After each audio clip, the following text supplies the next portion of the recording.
ఒకరోజు ఒక friends group అందరూ కలిసి ఒక 5 స్టార్ హోటల్కి వెళ్తారు. అక్కడ మెనూని చూసిన వాళ్ళు చాలా షాక్ అయిపోతారు. చాలా ఐటమ్స్ ఆ మెనూలో ఉండటం వల్ల చాలా కన్ఫ్యూజన్కి గురవుతూ ఉంటారు. ఏ ఫుడ్ ఐటమ్స్ ఆర్డర్ ఇవ్వాలి అనేది క్లారిటీ లేకుండా పోయింది. అప్పుడు ఒక స్నేహితుడు అంటాడు, మనము తలా ఒక ఐటమ్ ఎవరికి నచ్చినట్టుగా వాళ్ళు ఈసారికి ఆర్డర్ పెట్టేసుకుందాం అని చెప్తాడు. సరే అని అందరం కూడా మెనూని ఫాలో అవుతూ వాళ్ళకి నచ్చిన ఐటమ్స్ ఏవైతే ఉన్నాయో అవి ఆర్డర్స్ అనేవి ఇచ్చేస్తూ ఉంటారు. అలా ప్రతి ఒక్కళ్ళు కూడా వాళ్ళకి నచ్చిన ఐటమ్స్ని ఆర్డర్స్ రూపంలో ప్లేస్ చేసుకున్న తర్వాత కూర్చొని సరదాగా కబుర్లు చెప్పుకుంటూ మాటలు మాట్లాడుకుంటూ అలాగే మెమరీస్ని గుర్తు తెచ్చుకుంటూ అలాగే సెల్ఫీస్ అనేవి దిగుతూ ఉంటారు.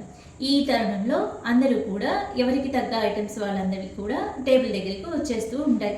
అలా ప్రతి ఒక్కరి టేబుల్ దగ్గరకు అందరి ఐటమ్స్ వచ్చేస్తాయి. బట్ ఒక్కరి ఐటమ్ మాత్రం అస్సలు రాలేదు.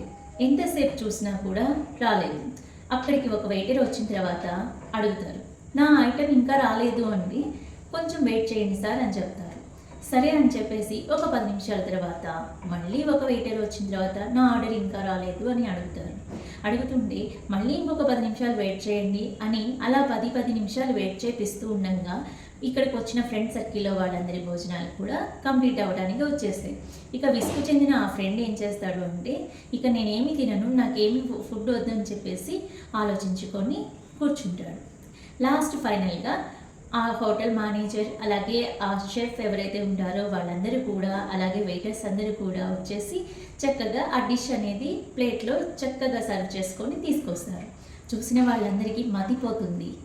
ఎలా కార్వింగ్ చేశారు, అలాగే ఆ ఫుడ్ ఐటమ్ని చూస్తానికి చాలామంది వాళ్ళ టేబుల్స్ని వదిలిపెట్టి వస్తూ ఉంటారు.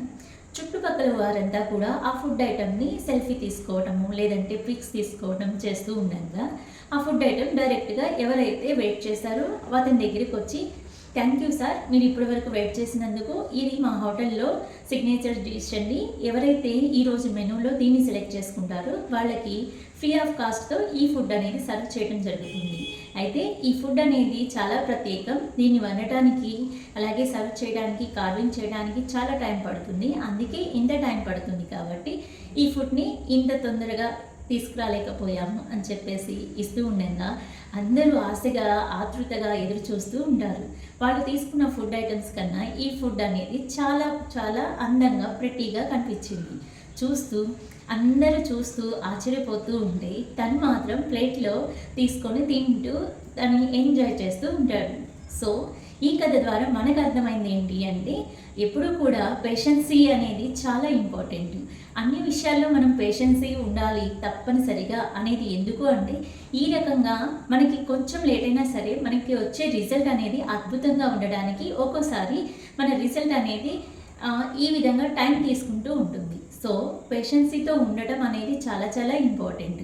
దేవుడు మనకి అన్నీ ఇస్తాడు, బట్ అన్నీ ఇచ్చే టైంలో ఏ టైంలో ఎవరికి ఎలా ఇవ్వాలనేది కూడా రాసి ఉంటుంది. కాబట్టి సో లా ఆఫ్ అట్రాక్షన్ ప్రకారం మనకి ఏదైతే రాసి ఉందో అది రావడానికి మనం దాన్ని పొందడానికైనా సరే టైం అనేది పడుతుంది. అందుకని తప్పకుండా పేషెన్సీతో వెయిట్ చేయాలి మిత్రమా. మరి ఈ స్టోరీ కనుక మీకు నచ్చిందా? ఈ స్టోరీ మీకు నచ్చింది అంటే ఒక లైక్ చేయటం మాత్రం అస్సలు మర్చిపోవద్దు. పేషెన్సీ ఈజ్ ద బెస్ట్ పాలసీ.